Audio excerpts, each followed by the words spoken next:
রাউজানে স্ত্রীর পরকীয়ায় হতাশ হয়ে প্রবাসী মিন্টু মিয়া আত্মহত্যা করেছেন। সোমবার ৪ আগস্ট রাত ১:৩০টায় রাউজান পৌরসভার ৬ নম্বর ওয়ার্ডের একটি ভাড়া বাসা থেকে ফায়ার সার্ভিসের সহযোগিতায় দরজা ভেঙে পুলিশ তার ঝুলন্ত মরদেহ উদ্ধার করে। মিন্টু মিয়া নেত্রকোনা সদরের কার্লি এলাকার মোহাম্মদ আবু শাহেদের ছেলে। পরিবার ও পুলিশ সূত্রে জানা গেছে, মিন্টুর স্ত্রী ঝিনু আক্তার ওমান থেকে দেশে ফিরে ১ মাস আগে পরকীয়ার সম্পর্কের জটিলতায় জড়িয়ে পড়েন। স্ত্রী ও মিন্টুর মধ্যে পারিবারিক কলহ চলছিল।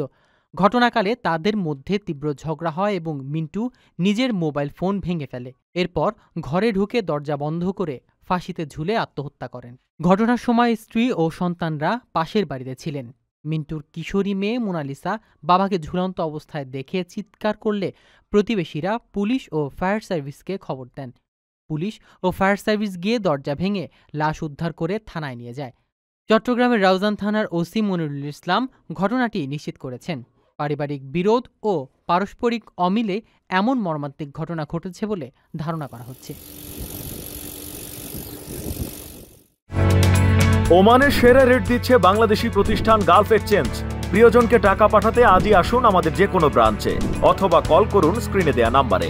গালফ এক্সচেঞ্জ, বাংলাদেশিদের প্রিয় এক্সচেঞ্জ।